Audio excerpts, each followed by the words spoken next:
Baba, katika jina la Yesu, nous venons te dire encore une fois merci pour ce soir, tunakuja kusema tena asante kwa sababu ya jioni ya leo, pour ta fidélité et pour ta grâce, kwa uaminifu wako pamoja na neema yako, pour ta bonté qui se renouvelle chaque matin pour nous. kwa fadhili zako zinazofanyika upya kila asubuhi kwa sababu Merci pour yetu. cette atmosphère spirituelle que nous avons en toi. Asante kwa hali hii ya kiroho ambayo tunakuwa na ndani yako. Et merci, cher Saint-Esprit, pour la parole que Asa- tu as préparée déjà pour nous. Asante kwa neno ambalo umeliandaa tayari kwa sababu yetu. Nous prions pour nos cœurs qui soient, Seigneur Dieu, cette terre fertile qui recevra ta sémence. Tunaombea mioyo yetu iwe udongo ambao iko tayari kwa sababu ya kupokea. Ainsi, Béguise. Seigneur, cela produira des fruits. Asante Bwana, itazaa matunda, Des fruits en abondance matunda kwa utele, pour ta gloire. kwa sababu ya utukufu wako, Au nom de Jésus. katika jina la Yesu. Nous résistons à tout ce qui est contraire à ta volonté ce soir. Tunasimamia kila kisichokuwa mapenzi yako jioni ya Nous leo. anéantissons les œuvres de ténèbres. Tunapinga kila kazi ya shetani. Nous brisons l'influence de la magie et de la sorcellerie en ces lieux. Tunavunja kila chochote kia uchawi na usuda mahali Nous hapa. brisons toute influence qui est contraire à ta volonté, Seigneur. Tunavunja kila mguso ambao si kwa mapenzi yako Au mahali hapa. nom de Jésus-Christ, Katika jina la Yesu Kristo. nous libérons, Seigneur, ton influence. Tunaachilia Bwana mguso wako. Que ta grâce agisse parmi nous Neema yako itende miongoni et que mwetu. ta gloire éclate ce soir. Na utukufu wako uvume mahali hapa jioni ya Au leo. nom de Jésus-Christ. Katika jina la Yesu. Amen. Amen. Amen. Amen. Je vous salue dans le nom de Jésus-Christ. Na asalimu katika jina la Yesu. Soyez bénis dans la présence du Seigneur. Barikiwe katika uwepo wa Bwana. Alléluia. Amen.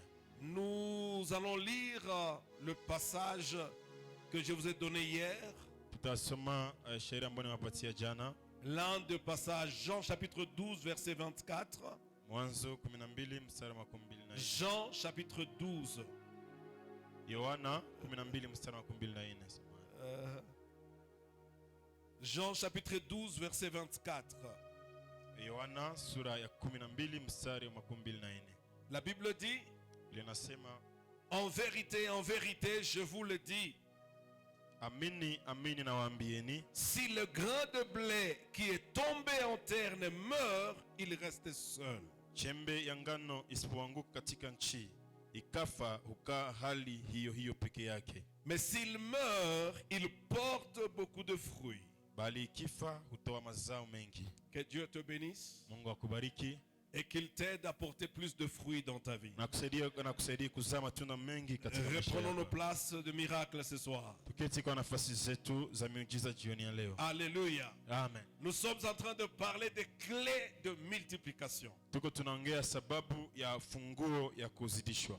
Clés de multiplication. Les clés pour la multiplication. Funguo za kuzidishwa. Les clés, les pistes, les outils, les choses qui vont nous permettre d'entrer dans la multiplication. Funguo vitu njia ambazo zinatusaidia kuingia katika kuzidishwa. Et je vous ai dit que le Seigneur a mis en moi 15 différentes clés. Na nilimwambia kama Bwana ametia ndani yangu funguo 15. Hier, nous avons commencé à parler de la première clé, c'est la clé de l'identité. Jana tumeanza kuongea sababu ya funguo ya kwanza ni funguo ya anwani. Alléluia. Amen. Dans la clé de l'identité, Katika funguo ya anwani nous avons parlé d'Abraham. tumeongea sababu ya Abraham. Comment Dieu l'a changé de nom. Namna gani Mungu amebadilisha Mais jina. aussi comment Dieu l'a fait passer par une expérience extraordinaire qui était la circoncision. Na pia kisi Mungu amempitisha katika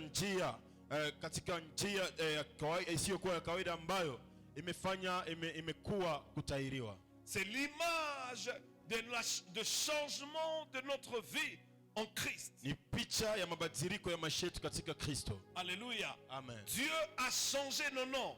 Mungu amebadilisha jina. Le Seigneur a changé nos identités. Bwana amebadilisha jina zetu. La première chose que Dieu a faite, Jambo la kwanza ambalo amelifanya lorsque nous avons reçu Jésus-Christ, wakati tulimpokea Yesu Kristo, il a changé notre identité. akabadilisha anwani yetu. Alléluia. Amen. Lorsque vous êtes dans cette nouvelle identité Wakati uko katika hii jina mpya et que vous comprenez cette identité, na unaelewa hii anwani, vous devez vous multiplier. inabidi uzidishwe. Les choses doivent marcher chez vous. Mambo inabidi tembee kwako. Alléluia. Amen. C'est pour cela que nous avons parlé de la vie d'Abraham.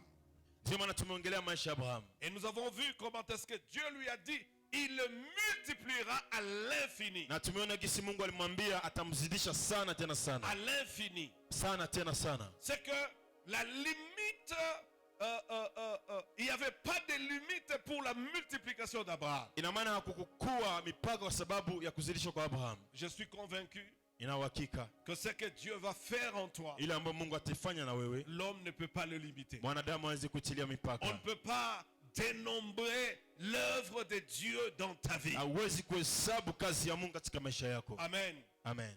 Dieu a dit à Abraham un jour, Mungu alimwambia Abraham siku moja, c'était une nuit, il lui dit, sors ilikuwa usiku, de anamwambia ta toka maison katika nyumba yako et commence à compter les étoiles si tu le peux. na anza kuhesabu nyota kama utaweza. Et il a commencé à compter. Na akaanza kuhesabu, Mais à un moment, c'était devenu trop nombreux pour na kwa lui muda mmoja ilikuwa mingi kwake et qu'il ne savait plus compter. na hakujua tena namna ya Mais Dieu kusabia. lui dit, Lakini Mungu anamwambia telle sera ta postérité. hivyo hivyo itakuwa uzao wako. Il lui montre le sable. Anamwonyesha mchanga, Il lui dit, telle sera ta postérité. ambia hivi itakuwa uzao wako. Il avait une postérité terrestre Alikuwa na uzao wa et kidunia il avait une postérité na céleste. alikuwa na uzao wa mbinguni. Que Dieu te bénisse aussi. Mungu akubariki pia, Qu'il n'y ait point de limite dans ta vie. usikuwe mipaka katika maisha yako. Jusqu'aujourd'hui, il produit des fils d'Abraham. Mpaka leo kuna salika wana wa Abraham. Et que Dieu te bénisse aussi. Na Mungu akubariki pia, Qu'il n'y ait point de restrictions dans ta vie. usikuwe mipaka katika maisha Qu'il yako, n'y ait point d'obstacles.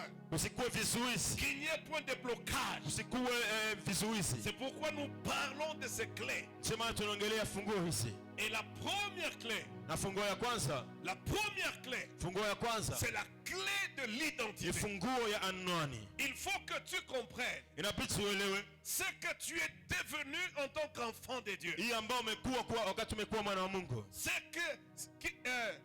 Quelles sont les prérogatives, Mambo ya muhimu ni nini? les droits, Ile ambayo unastahili, mais aussi les bénéfices ou ton héritage en tant qu'enfant de Dieu. faida yako kama vile mtoto wa Mungu. Et nous avons parlé de la circoncision. Na tumeongea sababu ya kutahiriwa, La circoncision tohara qui est aussi l'image de la circoncision du cœur. ambayo inakuwa pia picha ya kutahiriwa kwa mioyo, Les changements de vie. mabadiliko ya maisha, Les choses que nous devons abandonner. mambo ambayo ilibidi tuyaache, La vieille nature que nous devons laisser utu wa kale ambayo inabidi tuachane na pour rencontrer Christ et produire des fruits. ili tukutane na Kristo na tuzae matunda. Alléluia. Amen. Ce soir, je voudrais parler de la deuxième clé. Jioni ya leo nataka kuongea sababu ya funguo ya pili, Une clé qui, comme si elle veut un peu ressembler à la première. ni funguo ambayo ni kama vile nataka kufanana na ya kwanza, Mais nous entrons plutôt en profondeur de la première. lakini tunaingia zaidi katika vilindi, katika kilindi ya ile ya Et c'est kwanza, la deuxième clé que j'appelle la clé de l'identification. na ni funguo ambayo ninaita funguo ya kujitambulisha. C'est ça. Hein? La clé de l'identification. Funguo ya kujitambulisha.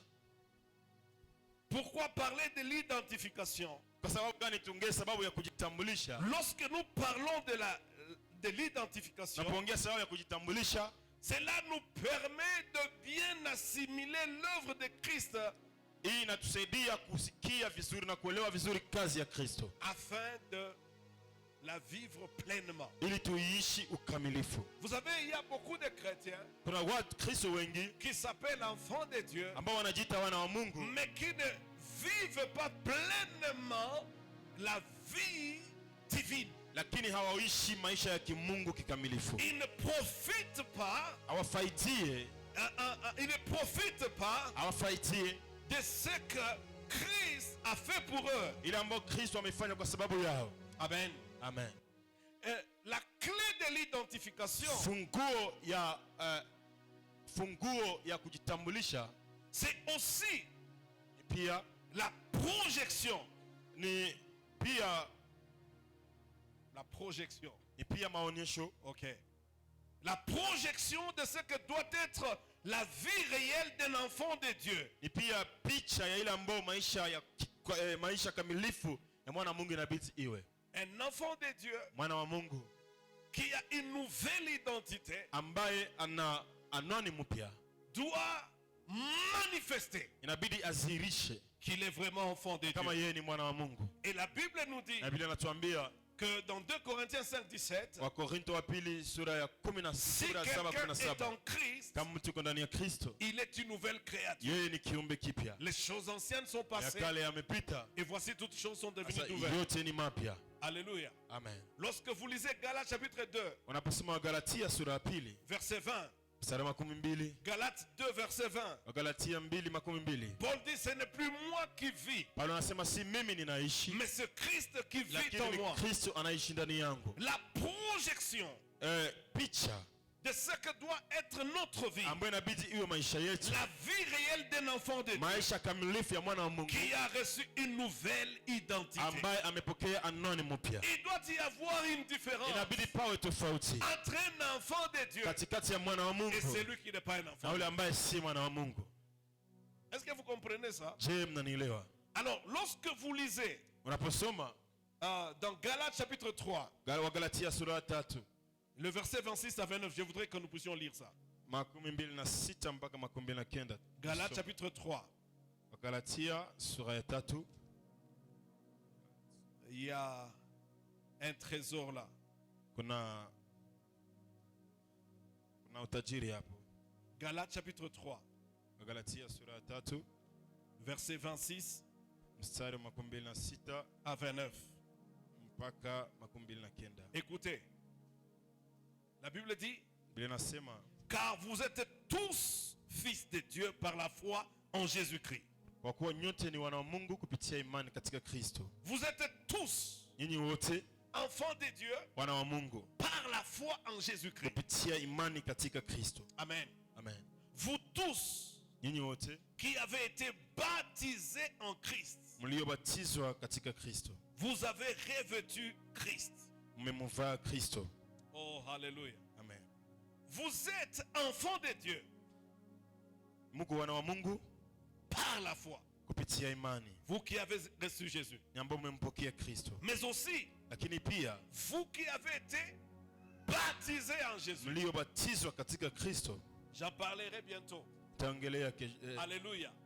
Il y a une différence entre recevoir le baptême d'eau et être baptisé en Jésus. kuna tofauti katika kupokea ubatizo wa maji na kubatizwa katika Kristo. Il dit, vous tous qui avez été baptisés en Wote Christ, nyinyi nyote ambao mmebatizwa katika Kristo, vous avez revêtu Christ. mmemvaa Kristo. Vous vous êtes dépouillé de l'ancienne vie, du vieil homme, Mmevua utu wa kale et vous avez porté Christ. na mmemvaa Kristo. Amen. Amen. Ainsi, il n'y a ni juif ni grec. Hapana Myahudi wala Il Myunani, n'y a plus ni esclave ni libre. hapana mtumwa wala huru, Il n'y a plus ni homme ni femme. hapana mtu mume wala mtu mke, Car vous êtes un en Jésus-Christ. maana ninyi nyote mmekuwa mmoja Et katika si Kristo vous Yesu. êtes à Christ, Na kama ninyi ni wa Kristo, alors vous êtes donc la postérité d'Abraham. basi mmekuwa uzao wa Ibrahimu. Alléluia. Amen. Donc, les Juifs ne sont pas seuls la postérité d'Abraham. Ina maana Wayahudi hawako peke yao Même uzao wa nous qui Kristo. croyons en Christ, nous sommes la postérité d'Abraham. Hata sisi ambao tumeamini Kristo tunakuwa uzao wa Abraham. Mais non pas seulement la postérité d'Abraham, Si tu uzao wa Abraham, vous êtes aussi héritiers selon la promesse. ninyi pia ni warithi sawasawa na ahadi. Alléluia. Amen. Donc, au travers de l'identification, Ina maana kupitia kujitambulisha dans ce mystère de katika l'identification, hii siri ya anwani, nous allons gagner de nouvelles acquisitions. tumepokea mambo mapya, Nous gagnons notre héritage tumepokea urithi mpya en tant qu'enfants de Dieu. kama vile wana wa Mungu. Alléluia. Amen.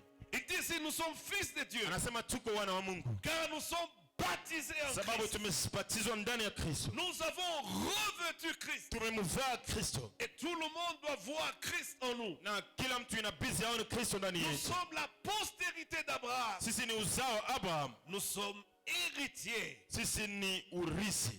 selon cette promesse de Dieu. sawa sawa na hii ahadi ya Mungu. Alors voyons 4 points importants Tuangalie mambo 4, pointi 4 za muhimu sur notre identification. kuhusu kutambulishwa kwetu. 4 points importants Pointi 4 za muhimu de notre identification. za anwani yetu. Romains chapitre 6. Warumi sura ya 6. Romains chapitre 6. Warumi sura ya 6. Nous lirons à partir du 2e verset Taanzia kwa mstari wa pili. et nous irons petit à petit parce que c'est un long passage Tutaenda polepole sababu ni usomi mrefu. et nous allons traiter ces chapitres. Na tutakuwa tunachambua hii chapitre yote. Alléluia. Amen. Ouais. Ça va jusqu'au verset 17, même Amen. 19 d'ailleurs. Nenda mpaka mstari wa 19. Mais nous allons prendre petit à petit. Lakini tutaenda polepole. Amen. Amen. 4 points importants. Pointi 4 za muhimu. La première des choses, Jambo ya kwanza la Bible nous dit, ile natuambia dans cette identification, katika hii kutambulisha, parce que nous devons comprendre sababu inabidi tuelewe ce qui se passe dans notre union avec Christ. kinachopatikana katika kuambatana kwetu na Kristo. La plupart des chrétiens Wakristo wengi mènent une vie faible wanaishi maisha dhaifu parce qu'ils n'ont pas saisi ce secret. sababu hawakuelewa siri hizi. Tu ne peux pas croître, Hawezi kukomaa, tu ne peux pas grandir, hawezi kukomaa, tu ne peux pas prendre de l'espace, hawezi kukomaa tu zaidi, ne peux pas mieux te multiplier hawezi kuzidika sana si tu n'as pas saisi ce secret de l'identification. kama haukuelewa siri hii ya utambulifu ya kujitambulisha. Alléluia. Amen. Cette identification avec la mort de Christ, la vie en Christ. Hii kujitambulisha na kufa kwa Kristo. Je lis le verset 2 et 3. Nasema shairi ya 2 na 3. Écoutez comment ça dit. Nasema hivi: Loin de là, hasha, nous qui sommes morts au péché, sisi tulioifia zambi, comment vivrons-nous encore dans le péché? tutaishije tena katika zambi? Ignorez-vous que vous tous, ignorez-vous que nous tous qui avons été baptisés en Jésus-Christ, c'est en sa mort que nous avons été baptisés? Hamfahamu ya kuwa sisi sote tuliobatizwa katika Kristo Yesu tulibatizwa katika mauti yake? Amen. Amen. Ignorez-vous Hamfahamu la première des choses jambo la kwanza qui vous aide ambayo inatusaidia à mieux vivre votre identification, ishi vizuri anwani yako c'est la connaissance. ni ujuzi. Il dit ignorez-vous. Anasema je, hamjue? Bien-aimé, Mpendwa, l'information, habari, information, l'information engendre la transformation dans la vie de l'homme. kujua inazaa mabadiliko katika maisha ya mtu. Toute déformation Kila kuharibika vient de l'ignorance. inatokana na kusipo kujua.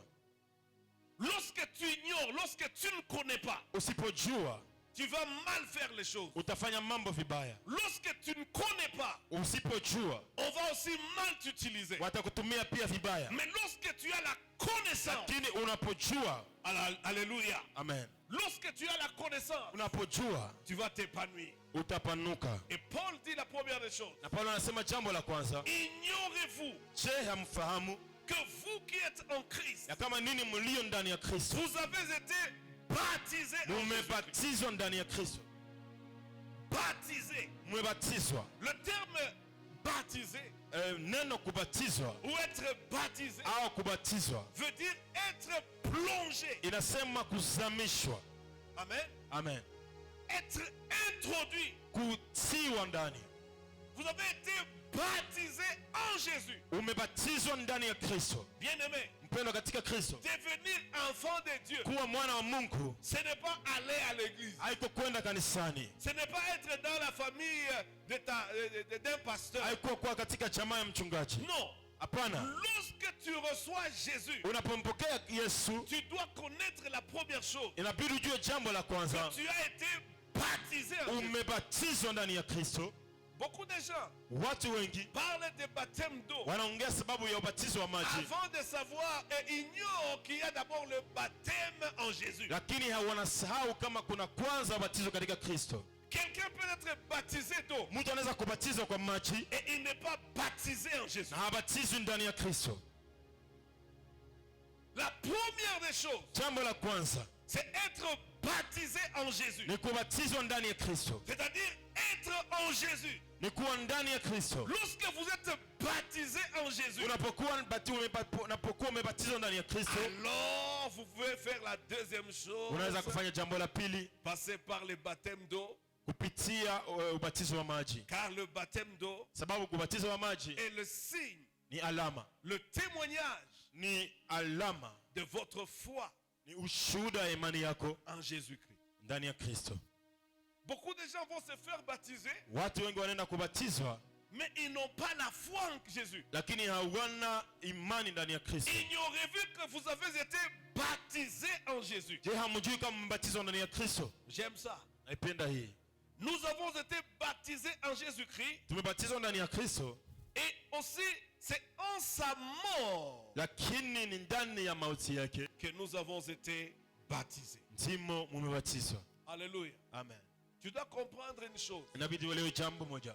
Pour Dieu, Kwa sababu ya Mungu, lorsque tu crois en Jésus, unapoamini ndani ya Kristo, Dieu te regarde Mungu anakuangalia comme si tu étais mort avec lui, kama vile avec Christ à ulikufa la croix. naye msalabani. Tu ne comprends pas. Auelewe.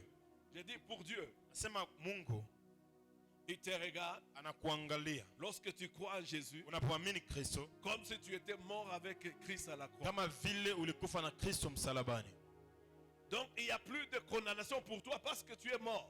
Ina maana hakuna tena hukumu juu yako sababu umekufa. Tu es mort avec Christ. Umekufa ndani na Kristo. Comme tu as été baptisé en Jésus, Vile ulibatizwa ndani ya Kristo, c'est que tu as été aussi mort avec Jésus. ina maana umekufa pia pamoja na Yesu. Dieu en te regardant, Mungu anapokuangalia, il te voit comme étant mort avec Christ. anakuangalia kama yule ambaye alikufa na Kristo. Tu as été baptisé dans sa mort. Umebatizwa ndani ya mauti Lorsque nous yake. déclarons que nous croyons en Jésus, Tunapotangaza kama tunamwamini Kristo, c'est que nous croyons en ce qu'il a fait. ina maana tunaamini ile aliyefanya. Nous croyons qu'il est mort pour nous. Tunaamini kama amekufa kwa sababu yetu. Nous nous identifions à sa mort. Tunakuwa tunajiambatanisha na kifo yake. Yeah.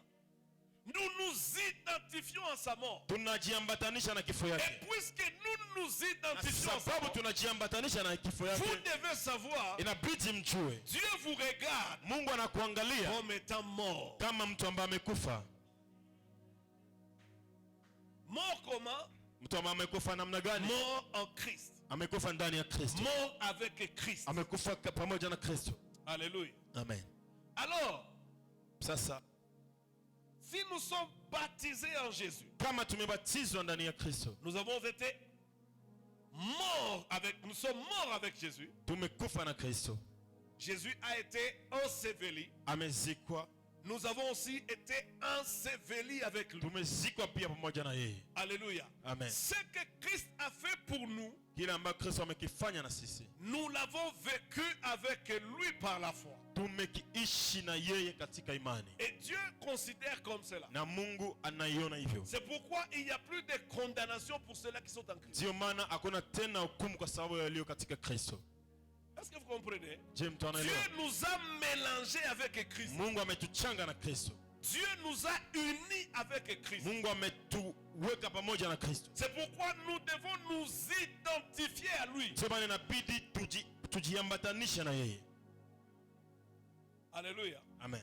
Ce sont des secrets que tu devrais comprendre pour que ta vie soit meilleure en Ni Christ. siri ambazo libidi uelewe maisha yako iwe mzuri zaidi katika Et que Kristo, tu t'épanouisses dans tous les domaines. na ili ukomale katika kila kiwango. Dieu te regarde, Mungu anakuangalia, il te considère comme mort avec Jésus. anakuona kama vile mtu ambaye amekufa na Kristo, Mais aussi comme tu as été enseveli. na kama vile umezikwa. Et Jésus Na Yesu n'est pas resté dans la tombe. akubakia ndani ya kaburi. Le troisième jour, Siku ya tatu il a été ressuscité. akafufuka. Quand il est ressuscité, Alipofufuka c'était avec un corps de gloire ilikuwa na mwili wa utukufu pour célébrer le Père. ili kumtukuza Bwana. Et toi Baba, aussi et moi, na wewe pia na mimi nous sommes morts avec Jésus. tumekufa na Kristo, Nous avons été ensevelis avec lui. tumezikwa na Kristo, Et nous avons aussi été na ressuscités avec lui. tumefufuka pia pamoja na yeye. Maintenant que nous vivons, Sasa tunapoishi la vie que nous menons maisha tunayoishi doit être une vie qui glorifie Dieu. inapaswa kuwa maisha inamtukuza Bwana. Alléluia. Amen. Parce que le Christ qui est mort, Sababu Kristo aliyekufa il est enterré, amezikwa, mais aussi il est ressuscité. pia amefufuka. Et quand il était ressuscité, Na alipofufuka c'est en nouveauté de vie. ni katika maisha mapya. C'est pourquoi si tu as reçu Jésus, Ndio maana ulipokuwa kama umempokea Kristo tu dois comprendre, inabidi uelewe, et ça c'est la première information que tu dois na avoir. ni habari ya kwanza ambayo inabidi ujue, Tu es mort umekufa avec Christ. pamoja na Kristo, Tu as été enterré avec lui umezikwa na Kristo et tu es ressuscité avec lui. na umefufuka na Kristo. Et maintenant que tu es ressuscité, Na kwa sababu umefufuka tu vis différemment. unaishi tofauti. Jésus est mort à cause de nos péchés. Yesu amekufa sababu ya dhambi Et zetu, comme tu es mort avec na Jésus, kwa sababu umekufa na c'est Yesu, que tu es mort aussi pour le péché. na maana umekufa pia sababu ya dhambi. Maintenant que tu es ressuscité, Sababu umefufuka, tu as commencé une nouvelle vie. nianza maisha mapya, Tu mènes une nouvelle vie unaishi maisha mapya différente de l'ancienne. tofauti na ya zamani. Amen. Amen. C'est pourquoi on a parlé hier de nous dépouiller du vieil homme. Ndio maana amesema jana tuvue utu wa kale, Le vieil homme, utu wa kale, la vieille nature, hali yetu ya les kale, nouvelles habitudes, les anciennes habitudes. tabia zetu za zamani Nous devons les ôter. inabidi tuziondoe, Et là, nous avons lu que nous revêtir maintenant de Christ. na tumesoma kama tumuvae Kristo. Alléluia. Amen. Tu enlèves un premier habit Unatosha vazi ya kwanza, qui est l'habit du péché, Ambaye la vieille nature. ni vazi ya zambi, hali ya zamani, Tu portes un nouvel habit. na unavaa vazi mpya. Alléluia. Amen. C'est Jésus-Christ. Ni Yesu Kristo, C'est la vie de Jésus. ni maisha ya Kristo. Et quand les gens te Na regardent, watu wanapokutazama qu'ils voient Jésus waone Yesu dans tout ce que tu es, dans Katika- tout ce que tu fais. kila utakachokifanya, Oh, qu'on entende Jésus. wasikie Kristo. Quand tu parles, Unaposema qu'on voit ta façon de vivre, waone hali yako ya kuishi, qu'on voit Jésus. waone Kristo. Bon, est-ce qu'il y a quelqu'un qui me comprend? Je, pana mtu Vous ananielewa? savez, aujourd'hui, Najua leo la vie chrétienne, maisha ya Kikristo elle est devenue indésirable. imekuwa maisha ambayo haitamaniki, Parce que beaucoup de chrétiens sababu Wakristo wengi ne vivent pas réellement la vie de Christ. hawaishi tena kikamilifu maisha ya Kristo, Ils sont dans l'à peu près. wako katika kama vile, Et comme nous sommes dans le temps de profondeur, na kwa sababu tu katika wakati ya vilinzi, 50 jours de profondeur, siku 15 ya vilinzi, tu vas quitter les superficiels. inabidi utoke katika kando kando, J'ai dit, tu vas quitter les superficiels. inabidi utoke kando, Tu vas quitter l'à peu près. inabidi utoke Tu katika dois kando entrer en profondeur na uingie katika vilinzi pour ressembler à Jésus-Christ. ili ufanane Kristo. Amen. Amen. Ce genre d'enseignement, les gens n'aiment pas ça souvent. Mafundisho haya ya hivi watu hawapendi muda mwingine, Les gens aiment recevoir. watu wanapenda pokea, Mais avant de recevoir, lakini kabla ya kupokea tu dois comprendre ces choses. inabidi uelewe mambo La haya. Bible dit, Linasema que servirait-il à un homme itamfalia mtu nini de gagner toutes les choses du monde, tous les biens du monde, apate ulimwengu mzima et de perdre son âme? na apoteze nafsi yake. Beaucoup de gens, Watu wengi à cause des choses du monde, sababu ya mambo ya dunia ont perdu wamepoteza leur destinée. wamepoteza ujio wao, Ils ont perdu la vision, wamepoteza picha la maono, vision céleste picha ya kimungu pour les choses du monde. sababu ya mambo ya dunia. Notre identification. Utu, anwani yetu Nous devons comprendre. inabidi tuelewe, Nous avons enlevé, ôté le vieil homme tumetosha utu wa kale et nous avons porté, revêtu Christ. na tumemvaa Kristo. Amen. Amen. Quand tu portes Christ, Unapomvaa Kristo tu l'amènes partout. unampeleka fasi yote, Les gens commencent à voir Christ en toi. watu wanaanza kumwona Kristo ndani yako, Les gens entendent Christ en toi. wanamsikia Kristo ndani yako, Et tu as le pouvoir, l'autorité de Christ. na una mamlaka na uwezo wa Kristo, Comme Dieu a dit il a dit à Moïse, kama Mungu alivyomwambia Musa, je te fais Dieu devant Pharaon. ninakufanya Mungu mbele ya Farao, Ainsi il te fait toi vile vile anakufanya tu es ambassadeur de Christ. wewe ni mbalozi wa Kristo, C'est-à-dire l'envoyé de Christ, le représentant de Christ. tu ambaye ametumwa na Kristo. Les gens doivent voir Christ en toi. Watu inabidi waone Kristo ndani yako, Et c'est là dans tous les niveaux. na hii katika kila kiwango. Alléluia. Amen. Le mystère de l'identification. Siri ya kutambulika, Lorsque tu comprends ces choses, unapoelewa hii, voyons un peu deux passages. tuangalie shairi mbili. Ephésiens chapitre 2, Waefeso sura ya pili, verset 6. Waefeso sura ya pili mstari wa 6.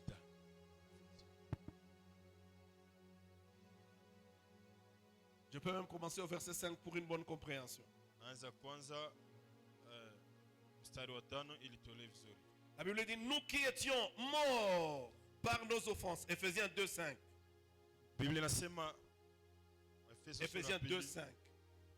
Nous qui étions morts par nos offenses, hata wakati ule tulipokuwa wafu kwa sababu ya makosa yetu, nous a rendus à la vie avec Christ. alituhuisha pamoja na Kristo. Alléluia. Amen. Dieu, en Christ, Dieu nous a donné la vie. Ndani ya Kristo Mungu ametupa uzima. Vous comprenez ça? Naelewa Nous hii. méritions la mort. Nous étions considérés comme des morts, Tulistahili kufa, tulikuwa kama vile wafu, condamnés à mort. Mais en Christ, ilibidi tu kufe, lakini ndani ya Kristo, Dieu nous a rendu la vie. ndani ya Kristo tumepewa tena uzima Et la mpya, Bible dit, c'est par grâce que vous avez été sauvés. tumeokolewa kwa neema. Maintenant, le verset 6. Mstari wa 6, Il nous a ressuscités ensemble. akatufufua pamoja naye. Vous voyez ça? Naona hii Peut-être quand je le disais, tu n'as pas compris. C'est na écrit. nilipoisema Il ukusikia, nous a ressuscités comment? akatufufua pamoja Ensemble. naye. Oh, oh, oh, oh. Tu as quel âge? Una miaka ngapi? Amen. Amen. Si tu fais ton anniversaire, Kama unasherekea tu dis anniversaire tu as yako 30 ans, tu as 50 ans, c'est Non. pas ça ton âge. miaka 13, 15, Tu es plus âgé que ça. una miaka mingi zaidi ya hiyo. Oh, est-ce qu'il y a quelqu'un qui me comprend? Je, pana mtu ananielewa? Tu étais avec Christ. Ulikuwa na Kristo Quand il a été ressuscité, alipofufuka, il y a 2000 ans, tu étais avec kuna lui. miaka 2000 ulikuwa pamoja na yeye. Il nous a ressuscités ensemble. Ametufufua pamoja, Bon, ce n'est pas seulement nous ressusciter. haiko tu kutufufua. La Bible dit, Linasema et nous a fait asseoir. akatuketisha pamoja na. Oh, hallelujah. Amen. Il nous a fait asseoir Akatuketisha ensemble. pamoja, Encore ensemble. pamoja naye. Est-ce que tu comprends ça? Je, unaelewa Il hii? nous a ressuscités avec lui. Akatufufua pamoja naye, Nous sommes ressuscités ensemble. tumefufuka pamoja Et il nous a fait asseoir na akatuketisha pamoja, ensemble pamoja dans les lieux célestes. mahali, Dans les lieux célestes. En Jésus-Christ. mahali pamoja naye mahali katika anga. Est-ce que tu vois cette identification? Je, unaona hii? Nous sommes ensemble avec Christ. Tuko pamoja na Kristo. Lorsque tu comprends ces choses, Unapoelewa hii, tu comprends aussi ton adresse. unaelewa pia anwani yako. Tu es ensemble avec Christ. Uko pamoja na Tu n'es Kristo, pas seulement sur cette chaise, chaise en plastique. hauko tu kwenye hii kiti ya plastiki, Tu es dans les lieux célestes. uko katika mahali pa Sur kiroho, les trônes. kwenye kiti. C'est pourquoi tu n'as même pas besoin de prier. Oh, je viens chercher ta face. Tu es avec lui dans sa face. Ndio maana naona haja ya kuomba na kuja kutafuta uso wako katika uso wake. Tu ne dois pas prier. Oh, moi, Seigneur, est-ce que tu m'as abandonné? Dieu ne peut pas t'abandonner alors que tu es avec lui sur sa chaise. Hapashe kuomba Mungu umeniacha. Mungu hawezi kuacha kati kwenye kiti chake. Il t'a fait asseoir avec lui en Jésus-Christ. Umekuketisha pamoja naye ndani ya Kristo. Est-ce que tu comprends ces choses? Je, unaelewa mambo haya? Maintenant, quand tu comprends là où tu es, Unapoelewa mahali ulipo, il y a d'autres choses qui doivent te lâcher. kuna vitu vingine inabidi vikuache, Parce que si ces choses ne peuvent pas s'attacher à Jésus, kwa sababu kama hii vitu haviwezi kuambatana na Kristo et toi tu es attaché à Jésus, na wewe umeambatana na Kristo, comment ces choses s'attacheront à toi? namna gani hivi vitu vitaambatana na wewe? Ces choses n'ont pas droit de s'attacher à toi. Hivi vitu havina haki ya kuambatana na wewe, Parce que toi, tu es déjà mélangé à Christ. sababu wewe umechangana na Kristo. J'avance encore. Naendelea. Ephésiens 1. Efeso sura ya kwanza. Tu dois comprendre ces choses. Inabidi uelewe mambo haya. Nous étions dans Ephésiens 2:6. Hein? Prenons 1:20. Waefeso sura ya kwanza mstari wa 12.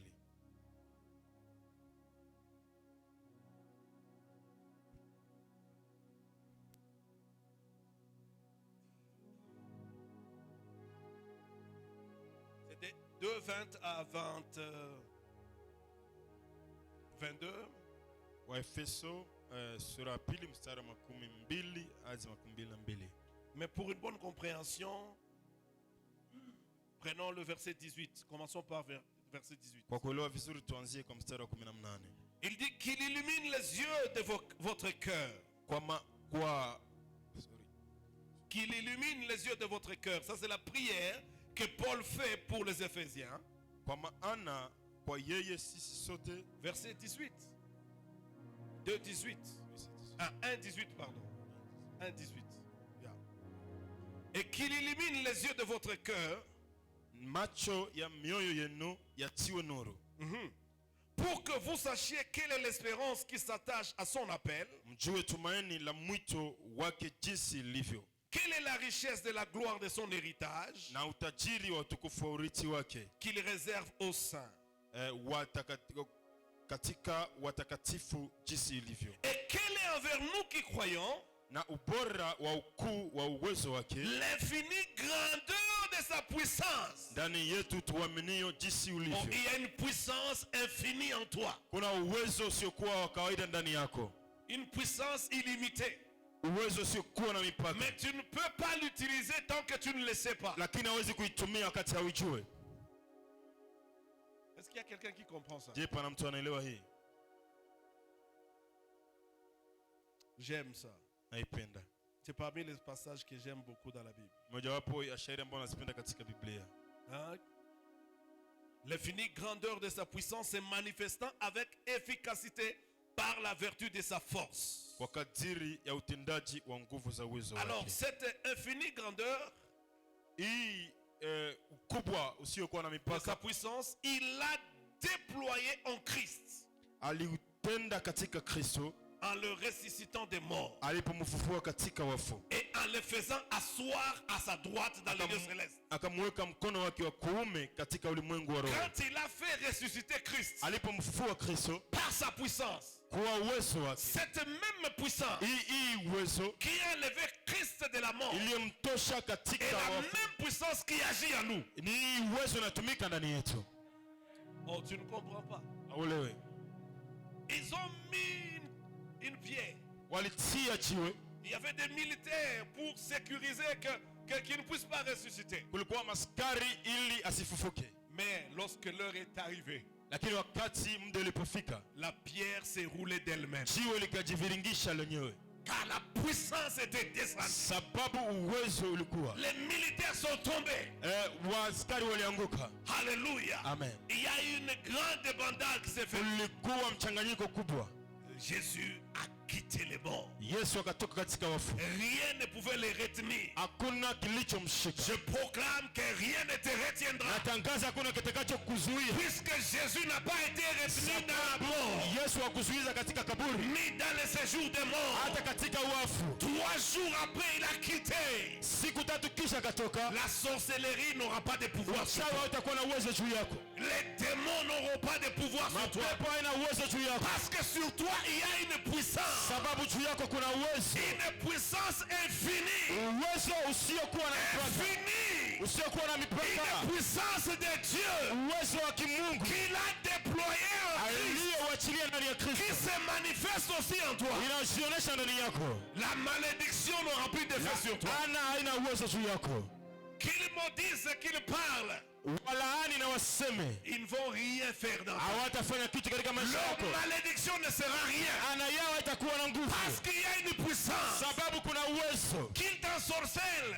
Nani anakuloga? Leur sorcellerie ne fera rien. Uchawi wao haitafanya kitu. Parce que toi, sababu wewe tu es au-dessus de la sorcellerie. Juu ya uchawi. On va lire, tu vas comprendre. Tutasoma utaelewa. Alléluia. Amen. Il a fait asseoir à sa droite dans les lieux célestes. Akamketisha kwa mkono wake wa kuume katika ulimwengu wa roho. Et il dit ceci, Akafanya hii le verset 21, 21 là dans les lieux célestes, huko katika ulimwengu wa roho, au-dessus de quoi? juu sana De toute domination. kuliko ufalme wote. Toute domination. Ufalme wote. Je ne sais pas quelle est la domination qui te trouble. Sijue ufalme gani Mais unakusumbua. Jésus a été élevé Lakini Yesu ameinuliwa au-dessus de toute juu domination. ya kila ufalme. Et n'oublie pas Na usisahau que toi aussi il t'a mis avec lui. ya kama wewe pia amekuketisha na yeye Au-dessus de toute domination. juu ya kila ufalme, Au-dessus de toute autorité. juu ya mamlaka, Au-dessus de quoi encore? Toute juu puissance. ya nguvu, Encore au-dessus de quoi? juu ya nini tena? Toute dignité. Usultani wote. Oh, alléluia. Amen. Au-dessus de toute domination. Juu ya kila utawala, Au-dessus de toute autorité. juu ya kila mamlaka, Au-dessus de toute puissance. juu ya kila uwezo, Au-dessus de toute dignité. juu ya kila usultani. Mais nous n'arrêtons pas seulement là. Na tusimamie hapo, Et encore, na pia au-dessus d'eux, na juu tout nom qui peut se nommer. kila jina litajwalo. Oh, alléluia. Haleluya. Tout nom qui peut se nommer. Kila jina litajwalo, Non seulement dans ce siècle, si tu katika karni hii, mais encore dans les siècles à venir. lakini pia katika karni ijayo. Vous voyez? Unaona, Donc ta puissance dépasse même le temps. uwezo wako inapita mpaka wakati. C'est pourquoi hier je disais, Ndio maana jana nilikuwa il n'y nasema a pas un âge où Dieu ne peut pas te multiplier. hakuna miaka ambayo Mungu hawezi kuzidisha. L'âge ne peut pas être un obstacle pour toi. Miaka hawezi kuwa mpaka À kwako. 99 ans, Dieu a apparu à Abraham. Kwa miaka 90 Mungu alimtokea Il n'y a Abraham. pas un âge où Dieu ne peut pas te Hakuna bénir. miaka Mungu hawezi kukubariki. Il n'y a pas un âge où Dieu ne peut pas faire avec toi. Hakuna miaka Mungu hawezi kutenda na Tu wewe. es un enfant, Dieu peut te bénir. Uko mtoto Mungu anaweza Tu kubariki. es jeune, Dieu peut te Uko bénir. kijana Mungu anaweza Tu kubariki. es adulte, Dieu peut faire avec toi. Uko mkubwa Mungu anaweza Tu es kubariki. avancé en âge, Dieu peut agir. Mungu anaweza kutenda. Il règne dans les temps. Anatawala katika Il wakati. règne dans les temps. Anatumia katika wakati. Alléluia. Amen. Tous les noms qui peuvent se nommer dans ce siècle Kila et dans jina les siècles litajalo à venir. katika karni hii na karni ijayo. Jésus est au-dessus. Yesu iko juu. Et le verset 22, Na 22 la Bible dit, il a tout mis sous ses pieds. Biblia inasema akavitia vitu vyote chini ya miguu yake. Combien de choses? Tout. Qu'est-ce qu'il a manqué? Nini nakosa? Qu'est-ce qui a manqué à ce qu'il a mis sous ses pieds? Rien. Tout sous les pieds de Jésus. Vyote chini ya miguu yake. Est-ce que tu peux comprendre Je unaweza que la kuelewa stérilité est sous le pied de kama Jésus? utasa iko chini ya miguu yako, Que la pauvreté est sous le pied de Jésus? kama umaskini iko chini ya Que miguu ya toutes Yesu, les maladies sont sous les pieds de Jésus? kama magonjwa Que la iko chini ya miguu ya sorcellerie est Yesu, sous les pieds de Jésus? kila kitu iko chini ya Je miguu ne ya sais Yesu. pas ce qui te fait souffrir. Sio kinachokusumbua, C'est sous le pied de Jésus. chini ya miguu ya Yesu. Ah, tu as raison de dire Amen. Una haki ya kusema amen. Il a tout mis sous ses pieds. Akaweka yote chini ya miguu yake, Et ce qui est merveilleux, na kiajabu ce n'est pas rester sous le pied de Jésus. haiko kubakia chini ya La miguu Bible yake. dit, Biblia inasema et il a donné pour chef suprême à l'église. akamweka awe kichwa juu ya vitu vyote kwa ajili ya kanisa. Sina maana Dieu a fait soumettre tout sous le pied de Jésus. Mungu ametiisha vyote chini ya miguu ya Yesu. Et il a élevé Jésus Akamwinua Yesu au-dessus juu de toutes ces choses, ya mambo haya yote afin qu'il soit ili awe le chef suprême de l'église. awe bwana wa kanisa. Alors l'église est où? Kanisa iko wapi? Oui. Je n'ai pas dit qui est l'église.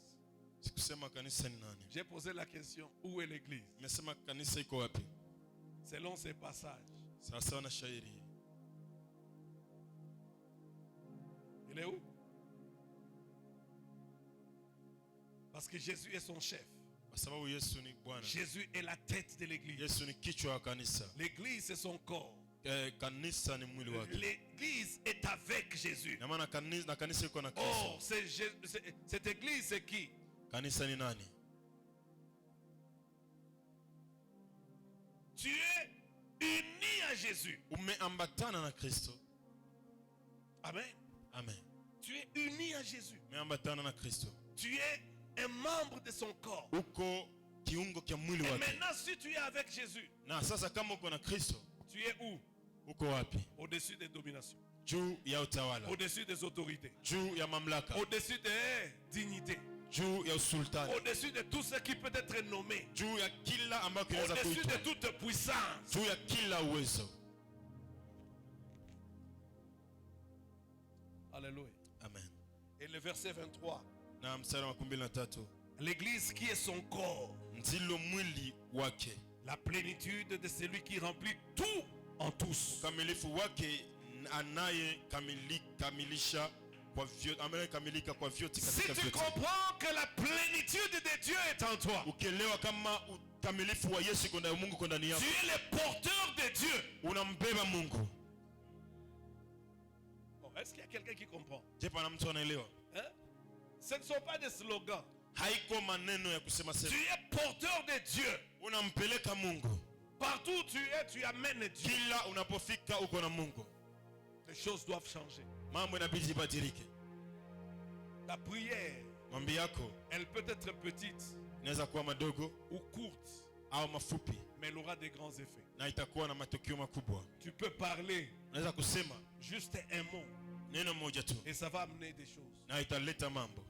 Même quand tu ne parles pas, Hata wakati ya kusema, si quelqu'un s'attaque à toi, kama mtu anakushambulia, il cherche des problèmes avec Dieu. anataka shida na Mungu. Parce qu'il a dit, c'est lui qui vous touche, Sasa amesema na wakugusa, touche à la prunelle de mon œil. anagusa mboni ya jicho langu. C'est pourquoi au travail que les gens ne jouent pas avec Ndio toi. maana kwenye kazi watu wasikuchezeshe. Au quartier, les gens ne jouent pas avec Kwenye toi. quartier watu wasikuchezeshe. À l'école, à l'université, que les gens ne Kwenye jouent pas avec masomo watu wasikuchezeshe. toi. Au marché, qu'on ne joue pas avec toi. Soko basikuchezeshe. Parce que celui qui se heurte à toi, Sababu anayegongana na wewe il se heurte à Dieu. anagongana na Mungu.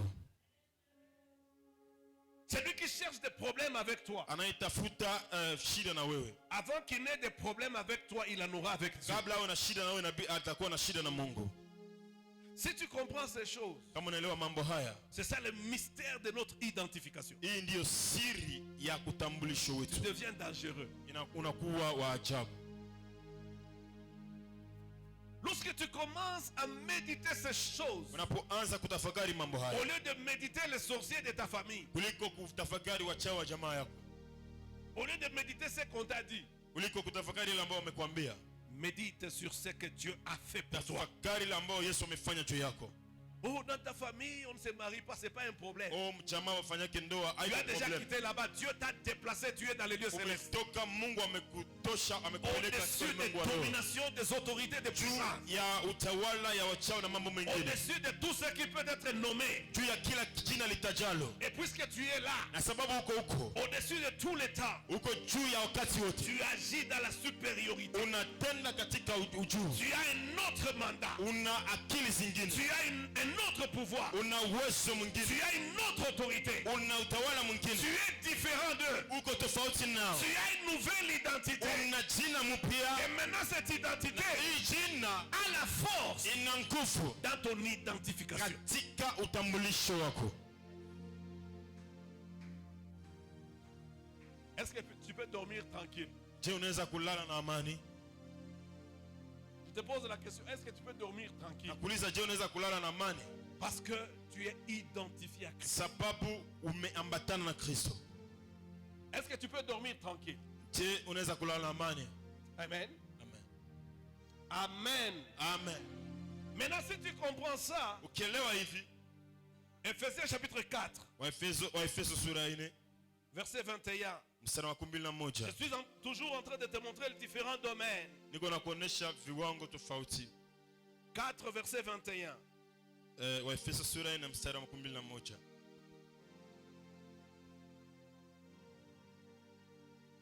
Il dit, Anasema, si du moins vous ikiwa l'avez entendu, mlimsikia et si conformément à la vérité qui est en Jésus, mkafundishwa katika yeye, et c'est en lui que vous avez été instruits. kama kweli ilivyo katika Kristo. Vous comprenez? Si vous avez vraiment été instruit en Christ, Kama kweli mmefunzwa ndani ya Kristo. si vous avez réellement reçu les enseignements de Jésus, Kama kweli mmepokea mafundisho ya Kristo. qu'est-ce qui va arriver? Verset 22. Nini itatokea mstari wa Vous avez 12? été instruit à vous dépouiller, Mvue kwa kweli. eu égard à votre vie passée. Mvue kwa kweli iliyo katika Kristo. Mvue haba. Attends. À vous dépouiller, eu égard à votre vie passée, du vieil homme qui se corrompt par les convoitises trompeuses, à être renouvelé dans l'esprit de votre intelligence et à revêtir l'homme nouveau, créé selon Dieu dans une justice Mvue kwa et une sainteté que produit la vérité. Si vous recevez Jésus, kama mpokea Kristo, si vous avez reçu ces enseignements, mpokea mafundisho yake, vous devez vous dépouiller de l'ancienne vie. inabidi kuondoa utu wa kale. Alléluia. Ce n'est pas normal que tu t'appelles enfant de Dieu, mais que tu as une vie double. Haiwezekani wewe mwana wa Mungu na una maisha mbili. Que tu ressembles à un caméléon qui change de couleur. Ufanane kamera ambayo inabadilisha rangi. Non, non. Tu es un Pana. enfant de Dieu. Uko mtoto wa Mungu. Un jeune homme Kijana venait de recevoir Jésus-Christ. alikuwa amempokea Kristo Et il a voyagé quelque temps. na akasafiri wakati fulani, Et puis il est revenu dans la ville où il était. akarudia katika mji Et ambao il y a alikuwa. une fille qui l'a vu. Na binti ambaye alimwona, Ah, Jérôme! akamwambia kijana Jérôme. Jerome.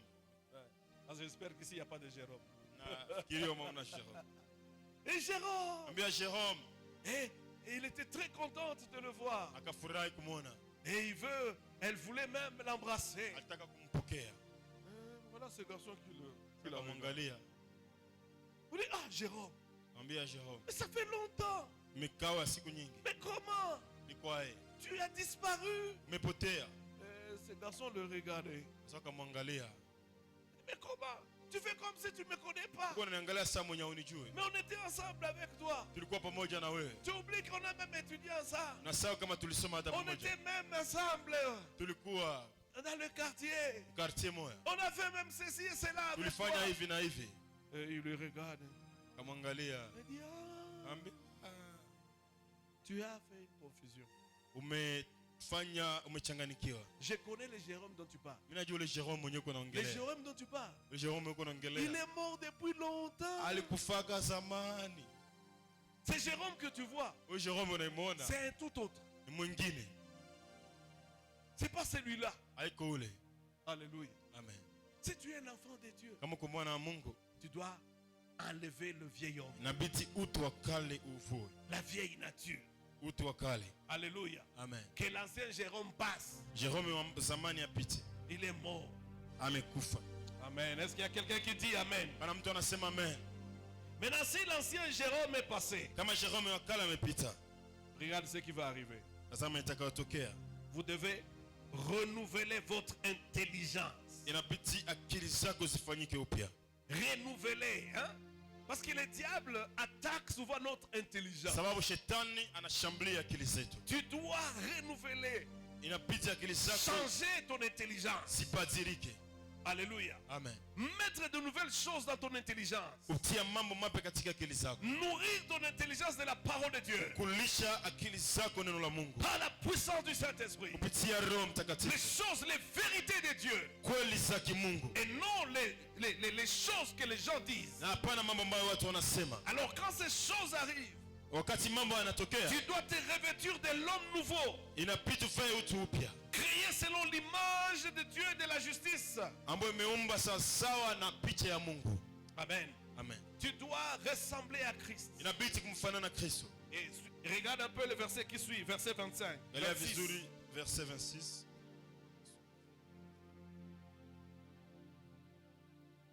Ah. Non, j'ai sauté quelque chose. Verset 25. Verset 25. C'est pourquoi renoncer au mensonge. Verset 25. Basi uvueni uongo. Renoncer au mensonge. Uvueni uongo. Vous savez, il y a des enfants de Dieu qui mentent comme quoi? Najua kuna watu wa Mungu ambao wanasema uongo kama Des chrétiens qui mentaient quand ils étaient encore des païens, mais encore étant chrétiens, ils mentent. Wakristo ambao walisema bongo mbele waokoke, wameokoka pia waendelee kusema uongo. Le père des mensonges, c'est le diable. Baba wa uongo ni shetani. Si tu continues à mentir, ukiendelea kusema bongo, c'est que tu n'as pas encore changé d'identité. na maana hujabadilisha anwani. Est-ce que quelqu'un dit amen? Tunasema amen. Il dit que chacun de vous parle selon la vérité à son prochain. Mkaseme kweli kila mtu na jirani yake, Car nous sommes membres les uns des autres. kwa maana tu viungo, kila mmoja kiungo cha mwenzake. Verset 26. Si vous vous mettez en colère, Muwe na hasira, ne péchez pas. ila msitende zambi. Amen. Amen. Verset 27. Et ne donnez pas accès au diable. Wala msimupe ibilisi Il nafasi. y a des gens qui se mettent en colère, qui détruisent tout. Kuna watu wanasirika, wanaharibisha vyote.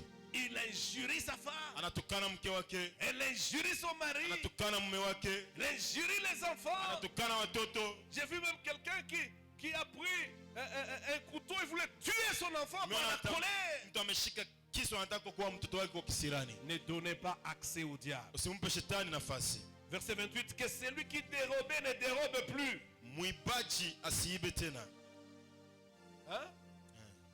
Que celui qui volait Mwenye alikuwa anaiba ne vole plus. asiibe tena. Ah, je comprends.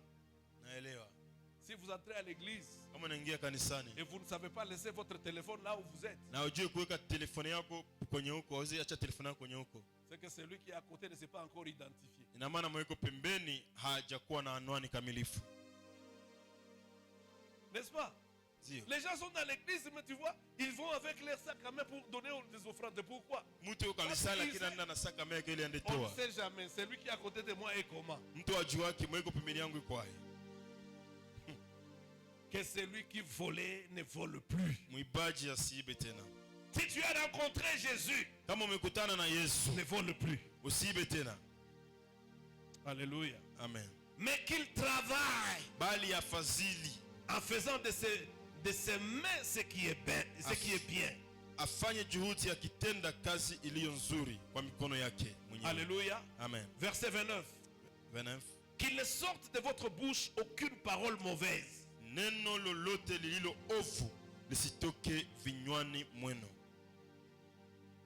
Et si vous continuez, Ukiendelea, il y a autant de choses. kuna mambo mengi. Verset 31. Que toute amertume, Uchungu wote toute animosité, na ghadhabu toute colère, na hasira toute clameur, na kelele toute calomnie. na matukano. Ah, il y a des gens qui calomnient. Hein? Kuna Les watu enfants de Dieu. wanatukana, Toute calomnie. matukano, Quoi encore? Toute espèce de méchanceté kila hali yote ya ubaya disparaisse du milieu de vous. yaondolewe kwenu. Soyez bons les uns envers les autres, Tena iweni wafadhili ninyi kwa ninyi, compatissants, wenye huruma, vous pardonnant réciproquement, mkasameheana kama na Mungu, comme Dieu vous a pardonné en Christ. kama na Mungu katika Kristo alivyowasamehe ninyi. Voyez, lorsque vous vous identifiez à Christ, Unapojiambatanisha na Kristo, il y a une vie que vous ne devez plus mener. kuna maisha ambayo haibidi tena uishi, Vous devez vivre différemment. inabidi uishi tofauti. Ça, c'était la première des choses. Ilikuwa jambo ya Vous kwanza. devez connaître tout ce que Christ a fait. Inabidi kujua yote ambayo Kristo ameifanya. Deuxième chose, Jambo la pili, quand vous avez cette information, unapokuwa na habari hii, là, le verset, nous sommes dans Romains 6, verset 11 à 12. Warumi 6:11, Romains 6, 11 à 12. Warumi 6:11 hadi 12. Pour produire il dit, ainsi vous-même, Vivyo hivi ninyi nanyi regardez-vous comme morts au péché jihesabuni kuwa wafu kwa dhambi et comme vivants pour Dieu en Jésus-Christ. na walio hai kwa Mungu katika Kristo Yesu. Que le péché ne règne donc plus dans votre corps mortel, Basi dhambi sitawale ndani ya miili yenu ipatikanayo na mauti, et n'obéissez pas à ses convoitises. hata mkazitii tamaa zake. Regardez-vous. Jitazameni, Dieu l'a fait. Mungu ameifanya. C'est ça l'information que nous avons. Ndiyo ujuzi ambao tuko nao, Mais nous-mêmes, lakini sisi la wenyewe deuxième chose, nous devons nous considérer comme cela. inabidi tujiangalie kama waliokufa. Tu dois te prendre Inabidi ujikamate comme quelqu'un qui est mort kama mtu ambaye amekufa avec Christ. pamoja na Kristo, Tu as été enseveli. umezikwa. C'est l'image même du baptême. Ni picha ya ubatizo. Quand on se baptise, Unapobatizwa, vous faites baptiser. umebatizwa, C'est l'image de ce qui s'est passé avec Christ. ni picha ile ambayo imepitikana na Kristo. Vous êtes mort avec Christ. Umekufa na Vous Kristo, avez été enseveli avec lui. umezikwa na Kristo, Et vous sortez de ces eaux na unatoka katika haya maji avec la vie de Christ. pamoja na maisha ya Kristo. Alléluia. Amen. Maintenant, vous devez vous considérer comme cela. Inabidi kujikamata hivyo. Quand j'enseigne ces choses, je dis toujours Na sema nazoea kusema que un cadavre mufu maiti ne réagit pas. haifanyake kitu. Vrai ou faux?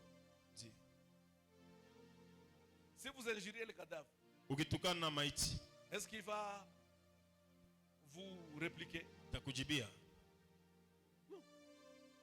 Si vous dites à ce cadavre, non, on ne lui donne pas cet habit-là. Ukiambia maiti msipatie ile nguo, Moi, je vais porter ça. mimi ndakuwa naivala, Donnez-lui même un cinglet. mumpatie hata sengle. Le cadavre va dire, non, donnez-moi la veste là que j'aime bien. Maiti tasema nipatie ile veste mimi napenda mzuri. Si vous voyez un cadavre qui vous demande la veste, Ukiona maiti na kulomba veste, vous allez fuir et vous lui laissez tout le garde-robe. utakimbia na mwachia manguo yote. Vrai ou faux? Kweli, Parce que ce n'est pas un cadavre. kwa sababu si maiti. Si vous êtes mort en Christ, Kama umekufa ndani ya Kristo, considérez-vous aussi comme cela. ujitazame kama vile Prenez-vous maiti, comme un cadavre ujiangalie kama maiti face au péché. mbele ya dhambi. Considérez-vous comme mort au péché. Ujiangalie kama vile maiti Que mbele ya tout dhambi. ce qui y est comme sollicitude du monde Kila ambacho ni kama vile ni faida ya dunia n'ait plus d'influence sur toi. isikuwe tena na mguso juu Parce yako, que vous vous considérez comme mort. sababu unajiangalia kama aliyekufa. Vous devez arriver Inabidi ufikie à détrôner les péchés dans votre vie. kiwango ya kutosha dhambi kwenye kiti ya maisha yako, Que les péchés ne règnent plus sur vous. dhambi zisitawale tena juu yako, Parce que vous vous considérez déjà comme mort. sababu unajikamata kama vile mauti. Le péché n'a pas de place sur vous. Dhambi haina nafasi juu Ne yako, lui permettez plus de régner dans votre vie. usipatie tena nafasi katika maisha yako. Vous savez, Unajua Dieu a dit à Caïn, Mungu akamwambia Kaini, le péché se couche au devant de ta porte dhambi inalala mbele ya mlango yako et il porte l'envie sur toi. na inaleta tamaa juu yako, Mais toi, domine. lakini wewe Domine-le. itawale. Amen. Amen. Quand Dieu parlait à Caïn, Mungu alipomwambia Kaini, c'est parce que Caïn avait mal regardé son frère Abel. sababu Kaini alimwangalia vibaya ndugu yake Abel. Abel a reçu la faveur de Dieu. Abel alipata kibali ya Et Mungu Caïn était fâché. na Kaini akasirika, Il était jaloux. alikuwa na wivu. Mais Dieu dit à Caïn, Mungu anamwambia Kaini, si tu fais du bien, kama ukifanya mema tu relèveras aussi la tête. utainua kichwa chako. Alléluia. Amen. Mais fais attention. Lakini fanya hange, Le péché dhambi se couche devant toi. inalala mbele ya mlango yako, C'est comme un animal ni kama vile nyama qui est là en train de t'attendre. ambayo iko pale kuna kuchunga, C'est comme une bête féroce ni kama vile nyama ya mwitu qui attend à t'attaquer. ambayo inachunga kuwashambulia, Mais toi, tu dois le dominer. lakini wewe inabidi uitawale. Derrière chaque péché, Nyuma ya kila dhambi il y a une bête. kuna nyama fulani. Est-ce qu'il y a quelqu'un qui comprend? Pana mtu anaelewa? Derrière chaque péché, Nyuma ya kila dhambi il y a une bête. kuna nyama fulani. Derrière chaque péché, Nyuma ya kila dhambi il y a un esprit kuna roho fulani qui te pousse à faire ces mal. inakusukuma kufanya hiyo dhambi, Mais le Seigneur dit, lakini Bwana anasema domine tawala, sur cela. tawala juu ya dhambi hii. Aucun péché n'est plus fort que toi. Hakuna dhambi iliyo na nguvu zaidi yako. Aucun péché, aucune tentation n'est plus forte que toi. Hakuna jaribu ambayo inakuwa na nguvu juu yako. Tu dois vaincre n'importe quelle tentation qui est devant toi. Kila jaribu unasimama mbele yako inabidi uishinde. Oh non, je n'ai pas pu. Oh, mimi sikuweza. Aucun péché, aucune tentation Hakuna dhambi, hakuna jaribu que tu ne peux surmonter. ambayo hawezi kushinda. Toute tentation qui te vient, Kila jaribu inayokujia tu es capable de le vaincre. una uwezo ya kuishinda, Et tu as le choix, na una chaguo. soit d'y dominer, de le dominer, Muda mwingine uitawale ou de te laisser dominer. au ujiache kutawaliwa. Si tu t'es identifié à Christ, kama umejifananisha na tu Kristo dois dominer le péché. inabidi utawale sana. Oh, j'aimerais que quelqu'un dise le péché ne passera pas par moi. Nataka mtu ajiambie zambi haitanipitia yako. Que quelqu'un dise le diable ne passera pas par moi. Mtu aseme shetani hatanipitia yamo. Le diable n'utilisera pas mon corps. Shetani hatatumia mwili wangu. Il n'utilisera pas une partie de mon corps Hatatumia sehemu fulani ya mwili wangu pour faire du mal. ili kufanya mabaya. Je suis consacré à Christ. Nimewekwa wafu kwa Bwana. Totalement à Christ. Mimi nimeuli wafu kwa Bwana. J'appartiens à Christ. Mimi ni wa Kristo. Alléluia. Amen. Si tu comprends cela, Kama unaelewa hii, le diable n'a pas de place. shetani hana nafasi. Si tu t'identifies à Christ, Ukijifananisha na Kristo, kwanza tu as compris, tu as cette information. umeelewa, una ujuzi. 2, Pili, tu te considères unajikamata que tu es mort avec Christ. kama vile Tu as maiti été enseveli avec ndani lui. ya Kristo, Et si tu vis, umezikwa. c'est parce que si tu vis, Na kama unaishi, tu es ressuscité avec Christ, tu Ume- vis pour la gloire de Dieu. unafufuka na unaishi sababu ya utukufu wa La Kristo. troisième chose, Jambo la tatu, tu dois offrir ton corps à Dieu. unatoa mwili wako kwa sadaka. Tu comprends ça? Je, unaelewa hii? Tu dois offrir ton corps à Dieu. Unatoa mwili wako kwa sadaka kwa Que Kristo. ton corps Na mwili wako soit désormais un instrument pour Dieu. inakuwa chombo cha Bwana. Que chaque membre de ton corps Kila kiungo cha mwili wako soit un instrument que Dieu va utiliser. iwe chombo ambacho Mungu ataitumia. Et si tu t'es identifié à Christ, Na kama umejifananisha na Kristo, tu ne vas permettre à aucune partie de ton corps de pécher contre na toi. haupashi kuruhusu hata sehemu moja ya mwili wako kufanya Ce dhambi n'est pas ton œil, kinyume na Mungu. Si jicho lako, ce n'est pas ta bouche, si mdomo wako, ce ne sont pas tes oreilles, si masikio yako, ce n'est pas ta langue. si ulimi wako. Rien. Hakuna kitu chochote. Et 4. Na jambo la nne, Alors puisque tu t'es offert à Dieu, sababu umejitoa kwa Kristo, tu vas obéir. Tu vas obéir. utamtii Mungu, Tu vas marcher dans l'obéissance. utatembea katika utii. Le miracle Miujiza est derrière l'obéissance. iko nyuma ya utii. Alléluia. Amen. Je vais approfondir cela après. Nitaingia ndani baadaye, Mais ce soir, lakini leo j'aimerais que nous puissions prier nataka tuombe et que chacun na kila mmoja puisse glorifier Dieu amtukuze Bwana pour ce que Christ a fait. sababu yale ambayo Kristo ameifanya. Mais deuxièmement, Lakini pili, tu vas prier tamwambia Bwana et te reconsacrer à lui. na kujiweka tena wafu mbele Que zake, l'ennemi ne trouve plus de place dans ta vie. adui asipate tena nafasi Et katika qu'il maisha ne yako, t'utilise pas. na asikutumie tena, Aucune partie de ton corps asitumie hata sehemu moja ya mwili wako, n'appartiendra au diable. hata sehemu moja ya mwili wako haiko ya Aucune adui, partie de ton corps hata sehemu moja ya mwili wako ne sera l'outil du diable. haitakuwa chombo cha shetani. Tu appartiens à Christ. Wewe ni wa Kristo. Alléluia. Amen. Père, dans le nom de Jésus, Baba, katika jina la Yesu, merci pour cette parole. asante kwa neno hili. Tu nous as sauvés. Umetuokoa, Tu nous as sauvés umetuokoa pour t'appartenir. ili tuwe wako. Tu nous as sauvés Umetuokoa Bwana pour célébrer ta gloire. ili tutangaze utukufu Tu wako. nous as sauvés Umetuokoa pour être ta propriété. ili tuwe wako. Seigneur, merci Bwana, asante parce que tu as changé notre état. sababu umebadilisha hali yetu, Tu nous as donné une nouvelle identité. umetupa jina jipya, Et dans ce mystère de na l'identification, katika siri hii ya tu kubadilika opères de grandes choses. unatenda mambo na sisi. Rien ne nous sera, Seigneur, du impossible. Hakuna kitakachokuwa kigumu kwetu Parce que nous sommes avec toi. sababu tuko na wewe. Ensemble avec toi. Pamoja na wewe, Il est écrit, imeandikwa, avec l'Éternel, pamoja na Bwana nous franchissons les murailles. tunavuka Au ukuta. nom de l'Éternel, Katika jina la je Bwana mets en déroute ninakimbiza toutes les armées de l'ennemi. kila jeshi la Ce adui. soir, Jioni ya leo, tout ce qui nous a combattus kila kinachotupiganisha tombe en pièces.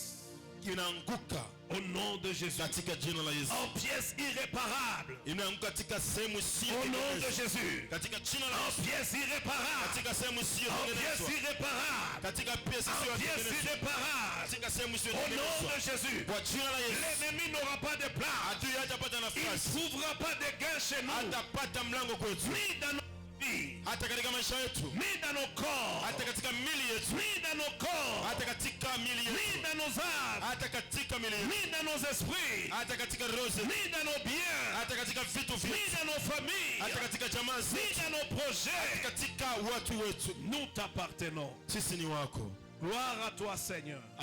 Utukufu kwako Bwana. Seigneur, je dédie la vie de tout un chacun. Naweka maisha kila mmoja Je te les dédie, Seigneur. na kupatia nayo, Je te dédie les corps de tout un chacun. na kupatia wafu mwili wa kila mmoja, Pour que ce soit un instrument que tu vas utiliser. ili iwe chombo utakayetumia. Que chacun fléchisse au devant de toi. Kila mmoja iname mbele yako, Et que ta volonté se réalise. na utukufu na mapenzi ya kutimia. Ainsi, Seigneur, tu vas te manifester. Hivi Bwana utajidhihirisha Et la vie de chacun. na maisha ya kila mmoja. Où ta vie, Seigneur, sera grande et manifeste dans chacun. Maisha yako Bwana itazidi katika maisha ya kila mmoja Sans limite. bila mipaka, Au nom de Jésus. katika jina la Yesu. Amen. Amen. Amen. Que Dieu vous bénisse. Mungu awabariki. Gloire au Seigneur. Amen. Nous offrons à Dieu avant de terminer. Tunatoa sadaka.